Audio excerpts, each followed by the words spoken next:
Orang sholat itu pasti mendapatkan 5 manfaat ini. Jadi kalau orang sholat tidak mendapatkan 5 ini, atau satu di antara 5, berarti sholatnya ada yang tidak tepat. Bagaimana amalan itu cirinya diterima oleh Allah? Satu, kita ambil contoh sholat. Kedua, kemudian zakat. Ya, ketiga kemudian puasa. Keempatnya haji dan umrah. Secara umum, satu, ciri amalan diterima itu, yang pertama, jika manfaat-manfaat dari amal itu bisa nampak dalam kehidupan. Manfaat-manfaat atau fungsi dari amal yang dikerjakan itu nampak dalam kehidupan. Tahan. Saya beri contoh misal. Maaf teman-teman, saya berikan kaidah umum dulu ya, kaidah umum. Itu semua ibadah itu kan bukan hampa makna. Semua ibadah itu punya fungsi, punya tujuan, punya manfaat. Ya, misal, sholat itu telah kita uraikan di awal bahasan kita, punya 5 manfaat. Orang sholat itu pasti mendapatkan 5 manfaat ini. Jadi kalau orang sholat tidak mendapatkan 5 ini, atau satu di antara 5, berarti sholatnya ada yang tidak tepat. Minimal satu di antara 5 mesti dapat. Jadi kalau yang 5 ini apalagi berkumpul dalam diri kita, ini menunjukkan 100% sholat kita diterima oleh Allah Subhanahu wa Ta'ala. Satu di antara 5, alhamdulillah, ada penerimaan dari Allah Subhanahu wa Ta'ala. Yang bahaya itu kalau satu pun dari 5 itu nggak ada yang dapat, maka ada yang salah dalam sholatnya. Ini menandakan belum diterima sholatnya oleh Allah Subhanahu wa Ta'ala. Nah, contoh yang pertama, misalnya Quran surah ke-29 ayat ke-45. Anda hafal salat, Anda hafal ayatnya insyaallah. Innas salata tanha 'anil fahsya. Sungguh solat yang benar itu, demikian cara menerjemahkannya. Sungguh solat yang benar itu saat ditunaikan, maka dampaknya akan mencegah pelakunya dari 2 sumber keburukan. Jadi sifat dan sikap buruk itu hanya 2 sumbernya. Kalau bukan fahsya itu mungkar. Fahsya itu keburukan yang datang lewat syahwat. Maaf ya, pornografi, porno aksi, LGBT, kata-kata jorok, gambar-gambar yang seperti itu fahsya namanya. Jadi kalau Anda sholat, Anda masih menikmati kata-kata yang kotor, tontonan-tontonan, gosip-gosip yang tidak jelas, gambar-gambar yang erotis, itu fahsya namanya. Jadi kalau orang nggak sholat, kata-katanya kotor, dia nggak sholat. Tapi kalau Anda sholat, tontonannya, ucapannya, pendengarannya menjurus kepada fahsya, ada yang salah dalam sholatnya. Ada yang salah. LGBT, yuk saya ajak Anda sadar lah, yuk, ayo sadar, kembali. Kita doakan, kita bantu, jadi manusia yang baik. Ya, jadi manusia yang baik, kita dorong jadi baik. Sayang itu artinya memberikan perhatian supaya sama-sama punya level kebaikan. Jadi kalau merasa kurang baik, jangan dipertahankan keburukan itu. Maaf ya, cuman setan yang mempertahankan keburukan. Karena beda manusia dengan setan, setan salah, nggak kenal benar. Karena itu setan salah, nggak mau tobat. Kalau manusia itu salah dan tobat. Jadi kalau ada manusia salah nggak mau tobat, patut dipertanyakan dia manusia apa bukan? Itu rumusnya. Adam itu manusia, salah, turun kalimat tobat. Quran surah 2 ayat 37. Tobat, diucapkan kalimat tobat. Quran surah 7 ayat 23. Begitu diucapkan, diterima tobatnya. Fatalaqa Adamu min rabbi kalimatin fataba alaihi. Apa kalimatnya? Rabbana zalamna anfusana wa illam taghfir lana wa tarhamna lanakunanna minal. Begitu diucapkan, diterima tobat. Setan salah, diberi kesempatan tobat. Quran surah 7 ayat ke-12. Kata Allah, ma mana'aka alla tasjuda idh amartuk. Hei kamu setan, kamu salah, saya perintahkan nggak mau sujud. Kenapa nggak mau sujud? Itu kan perintah saya. Itu kalimat kesempatan tobat nggak diambil. Apa jawabannya? Ana khairum minhu, khalaqtani min narin wa khalaqtahu min tin. Saya lebih hebat daripada Adam. Saya diciptakan dari api, dia dari tanah. Nggak level, dari api harus sujud kepada yang tanah. Marah Allah. Allah fakhruj, keluar kamu, keluar. Nah, jadi setan itu diminta tobat, diajak baik, nggak mau. Kalau manusia itu beda, diajak baik jadi baik.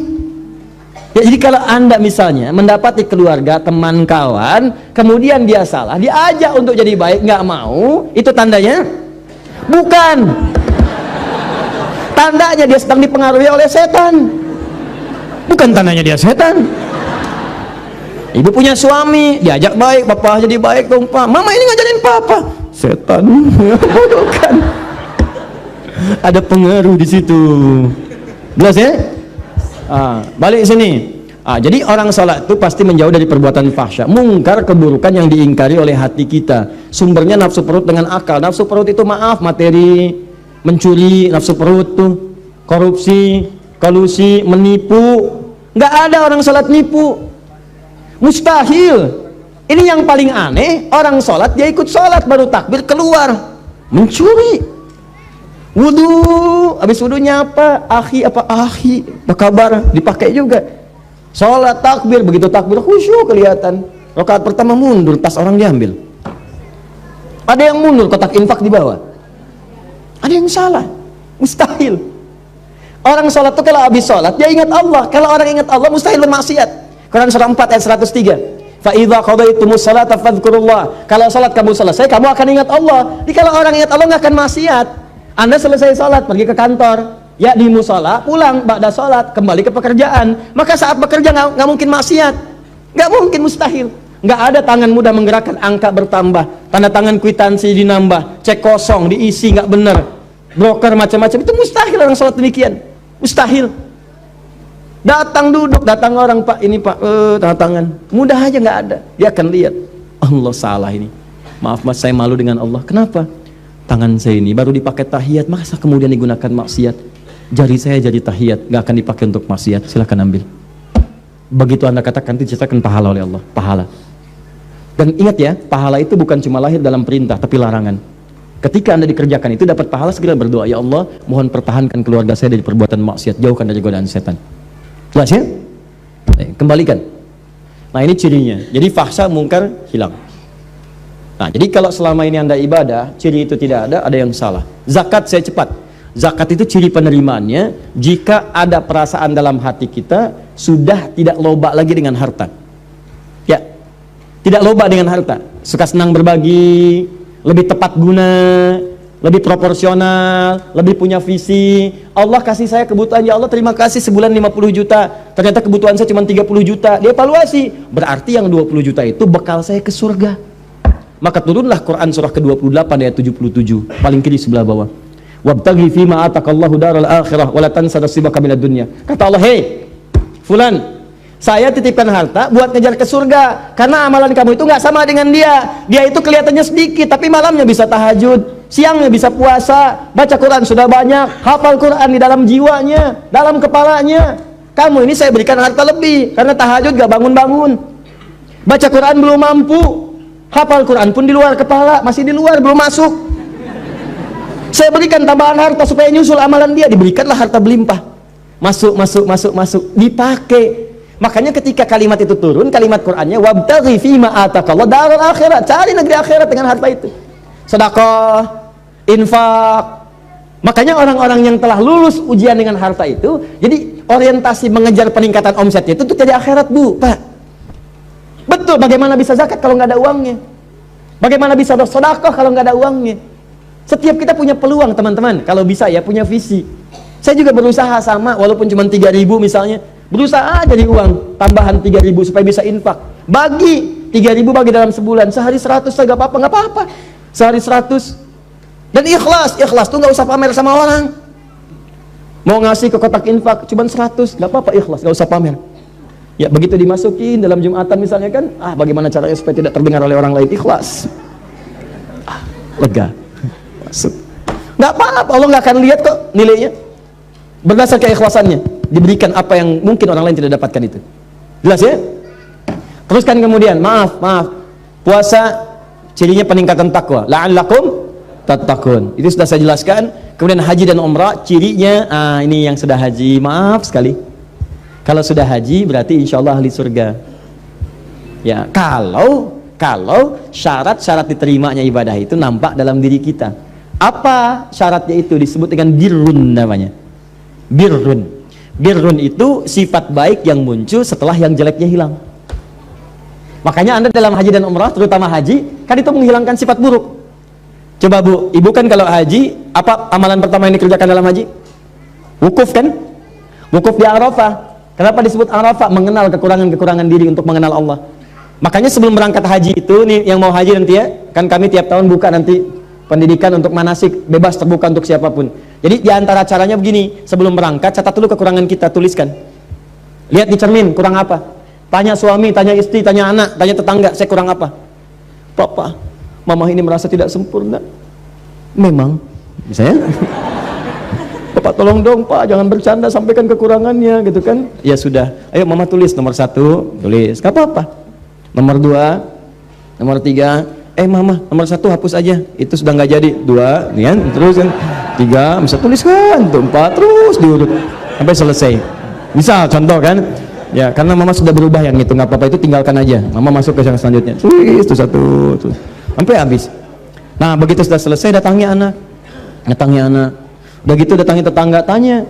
Begitu berangkat kemudian haji, datang ke Arafah, antum wukuf itu diam berkontemplasi, diam renungkan. Ya Allah, saya salah, terjebak ya Allah, minta ampun. Datang ke Muzdalifah itu dikata izdalafa, sesuatu yang membuat terpeleset. Ya datang ke Muzdalifah, ini yang menyebabkan saya sering terpeleset. Apa itu? 3 faktor. 1, diri saya sendiri, Aqabah. Yang kedua, lingkungan sekitaran yang dekat, disebut dengan wusta. Yang ketiga, yang jauh, ula. Walal akhiratu khairul laka minal ula. Kadang-kadang maaf, perbuatan buruk itu bukan karena orang lain, karena diri sendiri nggak bisa nahan nafsu. Teman lewat nggak negor kita marah, bukan karena dia nggak negornya, karena Anda tidak bisa menahan amarah Anda. Kalau Anda bisa tahan, enak, husnudzon. Oh mungkin dia sedang buru-buru, atau mungkin sedang sakit gigi. Ya, besok dia lewat, kita sapa, dia nggak nyapa, kita sapa. Jeng, apa kabar? Iya, maaf kemarin saya nggak nyapa, saya sedang buru-buru, aduh mohon maaf ya. Nah nggak apa-apa, tapi saya takut nanti disebut nggak sopan. Nggak apa-apa, biasa aja. Aduh kau baik amat, si amat aja nggak baik gitu misalnya. Nah, jadi enak gitu, ada hubungan yang nyaman, jalan, lihat lagi ya. Ada faktornya itu, dirinya bagus, cuma lingkaran sekitaran nggak bagus. Bapak bagus, istri kurang pengertian, repot. Papa kan bupati Pak, membayangkan. Kebayang enggak? Enggak mah. Coba lihat, tuh camat aja Pak Si Hasan, mobilnya udah Alphard. Masa papa yang bupati masih Innova? Terus keluar kalimat itu, tiap hari tuh keluar. Apalagi yang istri camat tadi sering posting di Alphard, gitu kan. Keluar, besok ya sudah terpaksa beli lagi gitu kan Alphard dengan merek yang baru. Keluar, pekan depannya KPK datang. Lihat, kadang lingkungan sekitar ada Pak, bayangkan karir suami habis karena pengaruh pasangan, atau istri yang baik punya suami yang kurang bagus. Kan ada orang yang sudah berhasil ya, from $1 to $1 billion company, modal $1 dia menghasilkan jutaan dolar untung, cuman karirnya hancur gara-gara pasangan hidup. Sama istri bagus, berhijab bagus, indah, punya pasangan kurang baik. Mama, papa ada family gathering, nanti kita akan bersama mereka. Tolong mama copot dulu ya jilbabnya, nggak ada yang berjilbab mah nggak enak sama yang lain. Tuh apa? Katakan dengan yang lembut, Pak, pekerjaan itu sudah diatur, ajal kita juga kurang jelas Pak, mungkin di pertengahan kita wafat. Ini kerudung sudah dipakai 30 tahun, amanat mama almarhumah. Aku takut kalau ini dilepas kemudian wafat, bagaimana pertanggungjawabannya? Gak apa-apa, lebih baik kita kehilangan pekerjaan daripada kehilangan surga dan berpisah di akhirat nanti. Wah, catat. Itu indah. Daripada lu bapak-bapak marah, apa? Jelas ya? Atau ulah, maaf, istri baik, suami baik, diri baik, cuman orang-orang jauh yang baru dikenal memberikan pengaruh yang tidak baik.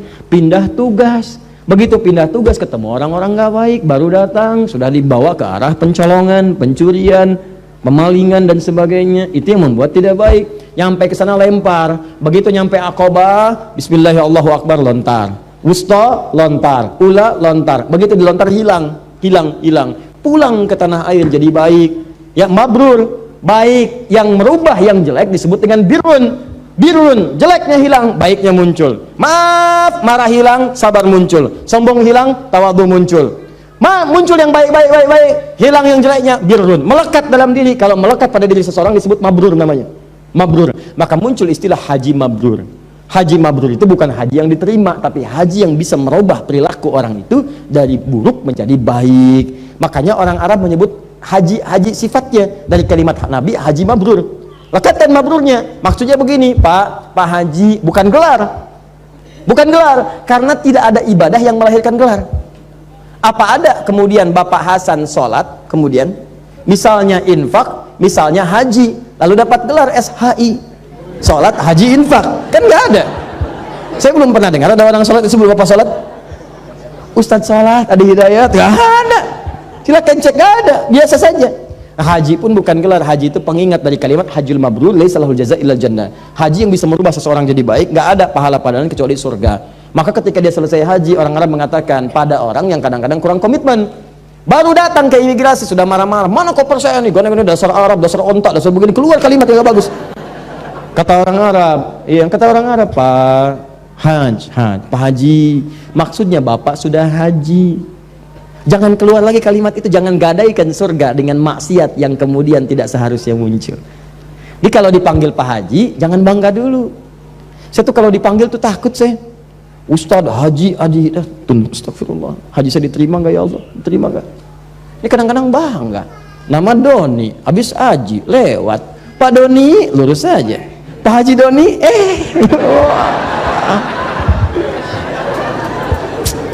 ada aja. Nah gitu ya. Nah, jadi ini kurang lebih. Jadi kalau ini sudah muncul dalam diri kita, ini gambaran amalan kita diterima oleh Allah Subhanahu wa taala. Jelas? Nah, yang terakhir, apa syarat amalan itu diterima? Nanti itu kita bahas di pertemuan berikutnya insyaallah.